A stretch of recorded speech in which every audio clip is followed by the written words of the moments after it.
Magandang araw po sa ating mga OFW at sa lahat na nanonood ngayon.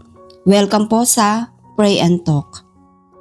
Kung ikaw ay OFW na malayo sa asawa, kung ikaw ay pagod, pinanghihinaan o tahimik na lumalaban para manatili na buo ang inyong marriage, ang Pray and Talk ay para sa iyo. Deuteronomy 28. Paano nakakaapekto ang pagsunod kay God sa buhay mag-asawa? May tanong ako sa inyo. Bakit may mga mag-asawa na kahit may problema, may kapayapaan pa rin?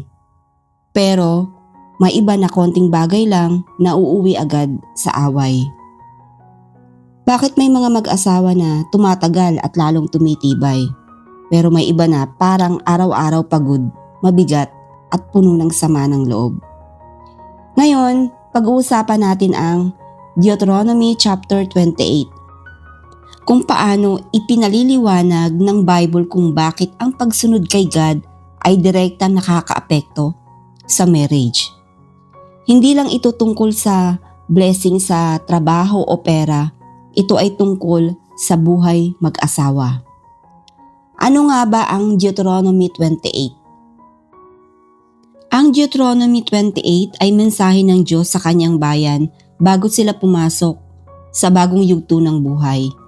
Malinaw ang sinabi ng Diyos, kapag kayo ay sumunod sa aking tinig, may blessing. Kapag kayo ay lumayo sa aking paraan, may kahihinatnan. Hindi ito pananakot, ito ay prinsipyo ng buhay. Ipinapakita ng Diyos na ang buhay ay may kaayusan. At kapag sinunod ang kaayusan na iyon, may kapayapaan. At dahil ang marriage ay parte ng araw-araw na buhay, sakop din ito ng prinsipyong ito. Ang marriage ay hindi lang emosyon. Ang marriage ay tipan. Covenant sa harap ng Diyos.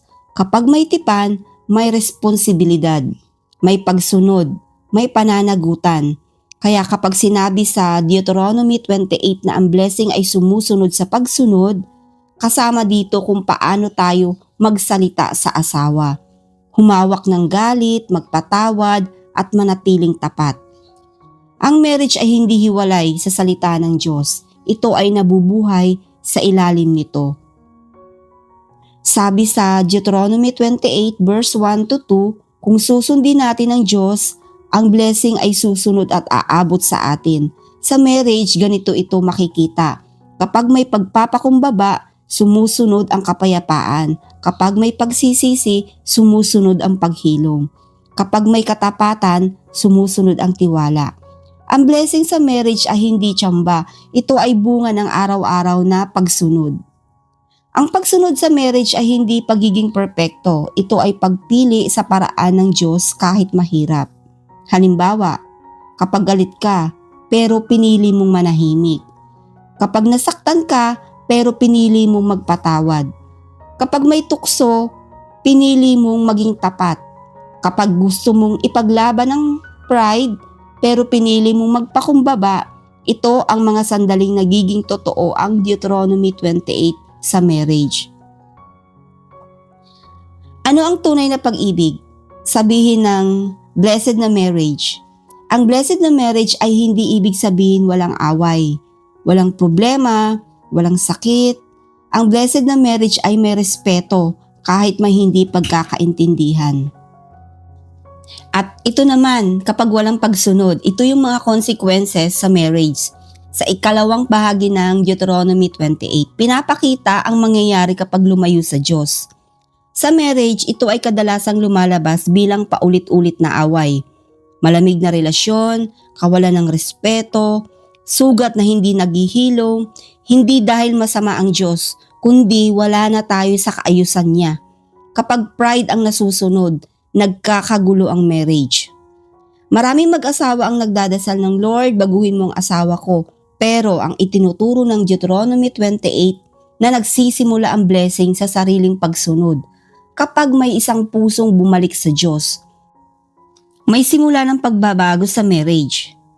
Kung ang marriage mo ngayon ay mabigat, ang Deuteronomy 28 ay hindi para husgahan ka. Ito ay paanyaya para bumalik sa panalangin, pagpapakumbaba, pagsunod. Sabi ng Bible, ang blessing ay aabot at sasapawan ng mga sumusunod sa Diyos.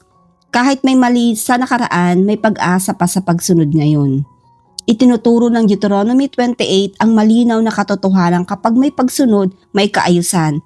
Kapag may kaayusan, may kapayapaan. Kapag may kapayapaan, nananatili ang blessing. At ang marriage ay hindi exempted dito. Samahan niyo akong manalangin. Panginoon, turuan mo kaming sumunod sa iyo. Hindi lang sa salita, kundi sa loob ng aming marriage. Palambutin mo ang aming puso. Iwasto mo ang aming paraan at ibalik mo ang kapayapaan kung saan may sugat.